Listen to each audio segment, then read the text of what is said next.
All right, welcome back to day 4. So we've done 3 of these today. So I did day 2, Mom did day 3, and I'm doing day 4 all in the same day.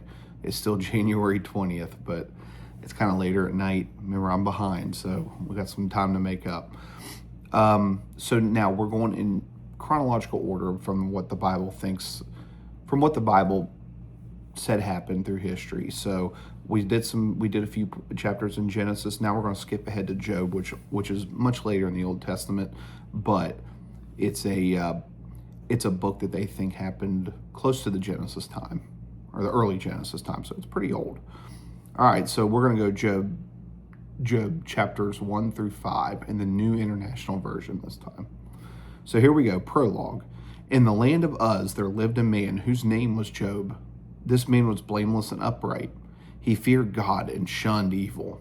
He had 7 sons and 3 daughters, and he owned 7,000 sheep, 3,000 camels, 500 yoke of oxen, and 500 donkeys, and had a large number of servants. He was the greatest man among all the people of the East. His sons used to hold feasts in their homes on their birthdays, and they would invite their 3 sisters to eat and drink with them. When a period of feasting had run its course, Job would make arrangements for them to be purified. Early in the morning, he would sacrifice a burnt offering for each of them, thinking, "Perhaps my children have sinned and cursed God in their hearts." This was Job's regular custom. One day the angels came to present themselves before the Lord, and Satan also came with them. The Lord said to Satan, "Where have you come from?" Satan answered the Lord, "From roaming throughout the earth, going back and forth on it."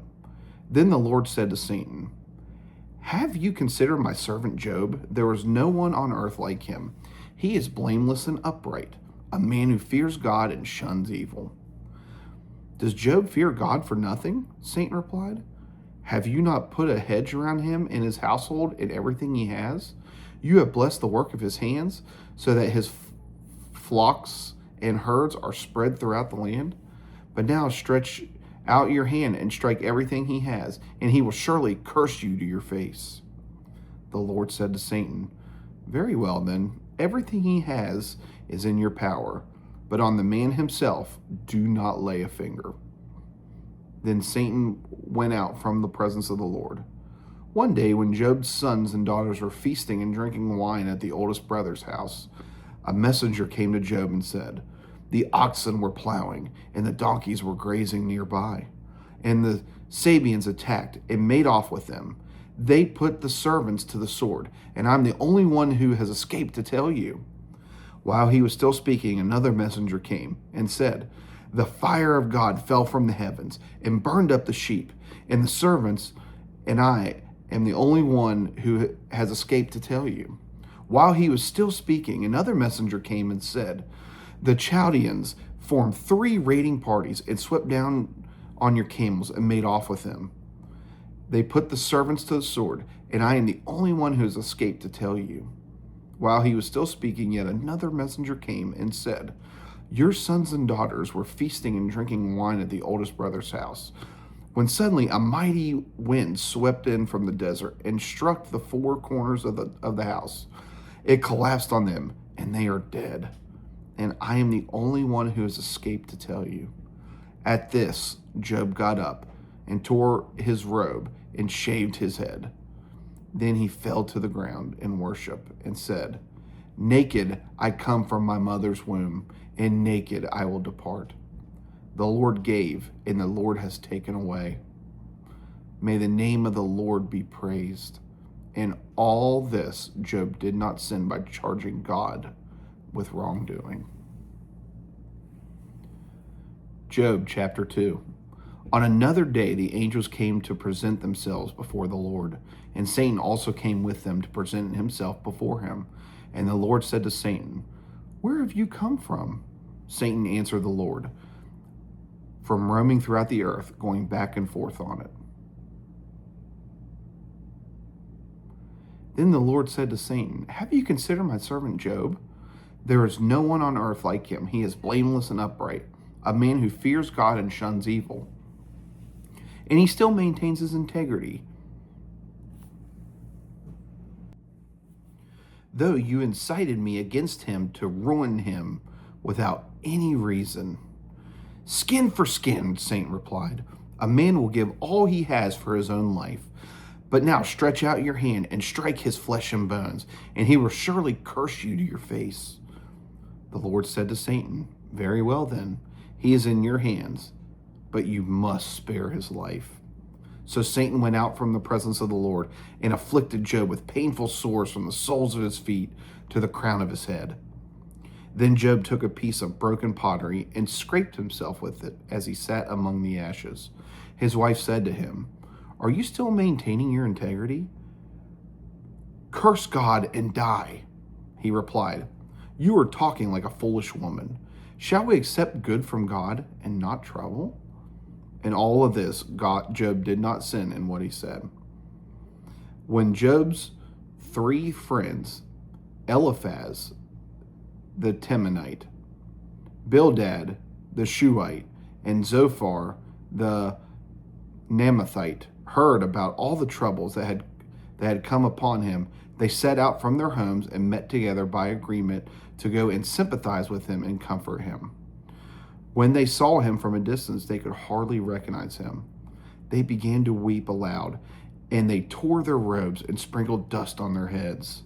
Then they sat on the ground with him for 7 days and 7 nights.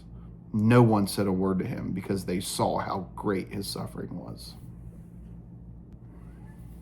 Job chapter 3. Job speaks. After this, Job opened his mouth and cursed the day of his birth. He said, "May the day of my birth perish, and the night that said, 'A boy is conceived.' That day, may it turn to darkness. May God above not care about it. May no light shine on it. May gloom and utter darkness claim it once more. May a cloud settle over it. May blackness overwhelm it. That night, may thick darkness seize it. May it not be included among the days of the year, nor be entered in any of the months. May that night be barren. May no shout of joy be heard in it. May those who curse days curse that day. Those who are ready to rouse Leviathan." I definitely butchered that name. "May its morning stars become dark. May it wait for daylight in vain and not see the first days of dawn. For it did not shut the doors of the womb on me to hide trouble from my eyes. Why did I not perish at birth and die as I came from the womb? Why were there knees to receive me and breasts that I might be nursed? For now I would be lying down in peace. I would be asleep and at rest with kings and rulers of the earth, who built for themselves places now lying in ruins, with princes who had gold, who filled their houses with silver. Or why was I not hidden away in the ground like a stillborn child, like an infant who never saw the light of day? There the wicked cease from turmoil, and there the weary are at rest. Captives also enjoy their ease. They no longer hear the slave driver shout. The small and the great are there, and the slaves are freed from their owners. Why is light given to those in misery, and life to the bitter of soul? To those who long for death that does not come, who search for it more than for hidden treasure, who are filled with gladness and rejoice when they reach the grave. Why is life given to a man whose way is hidden, whom God has hedged in? For sighing has become my daily food. My groans pour out like water. What I feared has come upon me. What I dreaded has happened to me. I have no peace, no quietness. I have no rest, but only turmoil. Chapter 4. Eliphaz.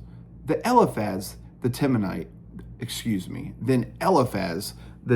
replied, "If someone ventures a word with you, will you be impatient?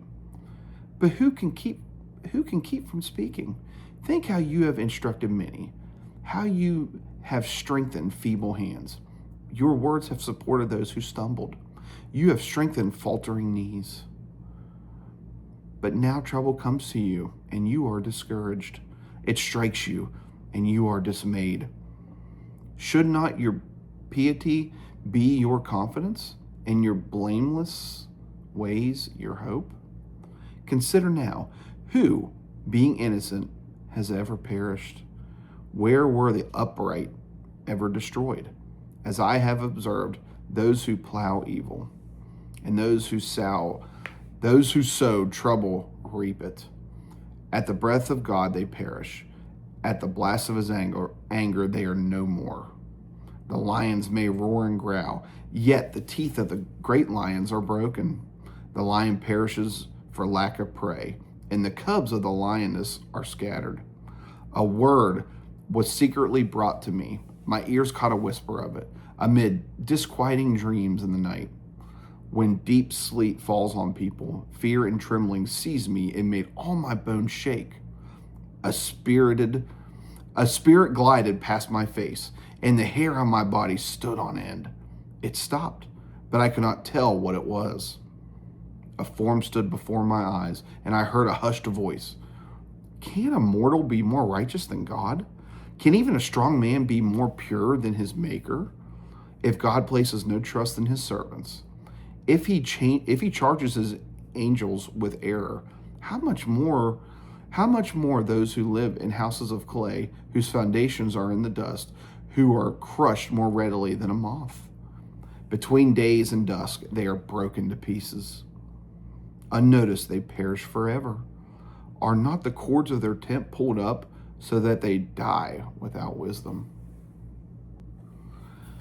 Chapter 5. Call if you will, but who will answer you? To which of the holy ones will you turn? Resentment kills a fool, and envy slays the simple. I myself have seen a fool taking root, but suddenly his house was cursed. His children are far from safety, crushed in court without a defender. The hungry consume his harvest, taking it even from among thorns, and the thirsty pant after his wealth. For hardship does not spring from the soil, nor does trouble sprout from the ground. Yet man is born to trouble, as surely as sparks fly upward. But if I were you, I would appeal to God. I would lay my cause before him. He performs wonders that cannot be fathomed, miracles that cannot be counted. He provides rain for the earth. He sends water on the countryside. The lowly he sets on high, and those who mourn are lifted to safety. He thwarts the plans of the crafty, so that their hands achieve no success. He catches the wise in their craftiness, and the schemes of the wily are swept away. Darkness comes upon them in the daytime. At noon they grope as in the night. He saves the needy from the sword in their mouths. He saves them from the clutches of the powerful. So the poor have hope, and injustice shuts its mouth. Blessed is the one whom God corrects. So do not despise the discipline of the Almighty, for he wounds, but he also binds up. He injures, but his hands also heal. From 6 calamities he will rescue you. In 7 no harm will touch you. In famine he will deliver you from death, and in battle from the stroke of the sword. You will be protected from the lash of the tongue, and need not fear when destruction comes. You will laugh at destruction and famine, and need not fear the wild animals. For you will have a covenant with the stones of the field, and the wild animals will be at peace with you. You will know that your tent is secure. You will take stock of your property and find nothing missing. You will know that your children will be many, and your descendants like the grass of the earth. You will come to the grave in full vigor, like sheaves gathered in season. We have examined this, and it is true. So hear it and apply it to yourself. All right, guys, hope you enjoyed Job's chapters 1 through 5. So current events wise, so what happened today? Andy played his basketball game at Barbersville Middle against Huntington East. They won. I wasn't sure of the score, but I think they won by 8 to 10 points. He had 2 points, so missed a couple layups, but had 2 points. When we got back, that's when all the excitement happened. So to recover recover his body from all the stuff he's doing. We gave him like a 2.5 minute ice bath. So it was it was funny at the times. He got through 2.5 minutes, but after about 30 seconds started boo-hooing a little bit. So old dad had to get in there and do it for 5 minutes. So I feel like it's a good test on mental toughness and perseverance, kind of like in the story of Job, as you're going to see. So next time we'll dive deeper into Job. Elizabeth, I'm sorry, you also tried it. You lasted about 15 seconds, but you'll get there, I promise. Anyway, we'll dive further into Job, and we will. You could see a little bit of perseverance from him, taking away everything and still believes. So, until then, have a good one, and I'll see you on day 5.